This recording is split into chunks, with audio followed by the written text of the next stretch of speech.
So I saw the Minecraft movie this past weekend, and boy, was it something. There are going to be spoilers about the movie in this video, so if you haven't watched it yet, you can click this video right here where I talk about the Assassin's Creed movie. Go watch that. It's it's a fun video. Go check that out, and then come back to this video once you've seen the movie. Now listen, I didn't walk into the Minecraft movie expecting a masterpiece. I knew what I signed up for, but somehow, it was even better than I expected. When I was online getting tickets for the movie, the show was almost completely packed out for all three showings that it was in Epic Theaters. So I'm gonna let vlog/voiceover me take over for a sec. Yo, what's up? It's Vlogging Shane here. I'm sitting here trying to buy the tickets for the Minecraft movie, watching some Corey Kenshin, but I got it on my monitor here. Dude, look how many people. These are all the gray ones are reserved. So all of there's so many people. I'm gonna be a single 21-year-old going to watch the Minecraft movie over here because that's the only place that isn't right next to somebody. Yeah, so there was a lot of people, as you can see, mainly children with their families, so it was kind of awkward being here, but I got these bomb-ass brisket nachos, which were really good. Let's talk the plot. The movie opens with Steve stuck in some soul-sucking office job. You know, think spreadsheets and fluorescent lighting. Steve is clearly over it. His life is a mess, and his dreams are absolutely ruined. And when I mean dreams of being a miner. And I'm gonna put the proper spelling here. I'm not talking about below the age of 18. I'm talking about a miner who, swinging that pickaxe around. And in this movie, they introduce the orb, which is actually a cube because it's Minecraft, remember? But yeah, it's called the orb, and it's basically that end-all, be-all, all-powerful object that every villain wants to have. And in this case, the Piglin Overlord from the Nether, who honestly looks like the Hunchback of Notre Dame. Steve accidentally gets wrapped up in this mess with this Piglin Overlord because his dog Dennis ran into the Nether after Steve had done the whole flint and steel. Flint and steel. Okay, enough about Steve. Let's talk about Garrett, or as he goes by online, the Trash Man, or the Garbage Man. I don't remember. I could have swore he said Trash Man at the beginning, and it said Trash Man on his jacket, but then it said Garbage Man later in the movie.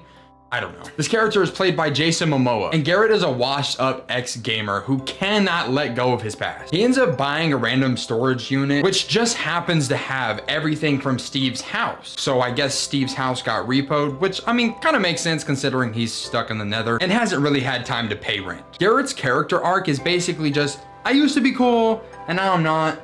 But what if I could be again? Peak drama. Oh, and then there's Natalie and Henry, two kids whose mom died because, we gotta have trauma. They get relocated to a new city and have to find a way to fend for themselves. And with these two characters, the movie tries to have some serious moments, but it's kind of hard to be serious when you're crying in a mushroom hut. Still, I gotta say, as cringe as some of the voice acting and writing was, there were some parts that genuinely made me laugh. And not just like that, yeah, okay, whatever laugh, right? And like an actual, okay, that was kind of funny laugh. Let's talk about the things that stood out to me. There were a couple cameos for some Minecraft YouTubers like DanTDM, the late Technoblade. Whoa, is he some kind of king? No. That's a legend. And many more. I even think they referenced Tobuscus when Steve said son of a biscuit, but I'm not 100% sure. There was a reference to Herobrine in this scene where Henry looks into the Enderman's eyes and it starts showing him these visions that all these people are saying different things about him, and all of them had purple eyes like the Enderman except for Steve. He had white eyes. So I think that was a nod to Herobrine, which, speaking of the Enderman scene, I thought it was kind of an interesting way to portray what the Endermans do when you look at them. Instead of them just going aggro and attacking you, it put them in some sort of trance state and, put ideas in their head that just weren't real. And I should have seen this coming considering Jack Black stars in this movie, but there was a lot more singing than I thought there was gonna be.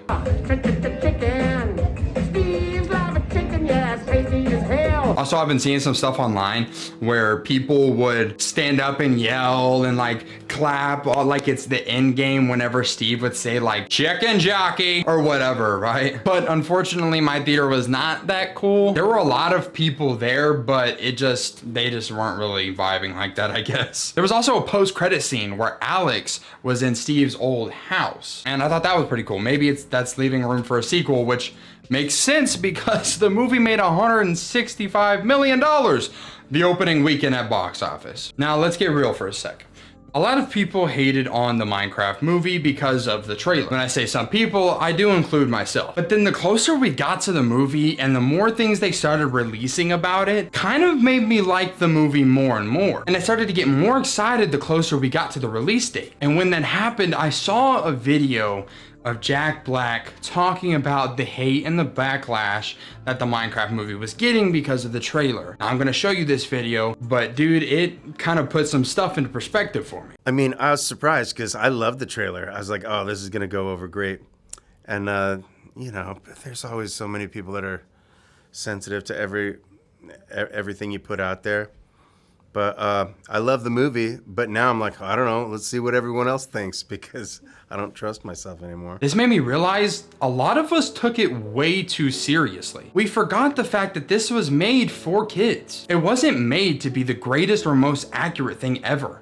It gave nods to all of our Minecraft YouTubers that we grew up watching, so many Easter eggs and references to the actual Minecraft game, while exploring the fun and whimsical stuff that Minecraft is supposed to be. Creativity and just extraordinary things. It was meant for kids and fans, true fans, to enjoy and just laugh and have a good time. And it's not a good video game movie by any means, but it's definitely not the worst one. Looking at you, Doom. And honestly, sitting in the theater listening to the kids laugh when Steve said, chicken jockey, or Garrett was speaking fake Spanish, it made it all worth it. Their laughter reminded me of what this movie was really about. Final score of the movie, 7 out of 10. Go see it if you want to laugh, cringe, and just overall enjoy yourself. You might regret it, but you won't forget it. Thank you guys so much for watching today's video, man. If you did enjoy, I would appreciate if you guys subscribe and leave a like. That really lets me know, hey, you like these videos, you like the direction I'm taking them, and you want to see more. Also, leave a comment if there's a movie that you want me to talk about, a video game movie that you want me to talk about, or a gaming series, anything gaming related. Let me know down in the comments. But you can watch this video here. It's where I talk about the Assassin's Creed movie. Real fun video. Not so great of a movie, but still definitely worth checking out. Also, make sure you guys subscribe. Again, I would really appreciate that. Thank you guys so much. God bless, my friends, and we'll see you next time.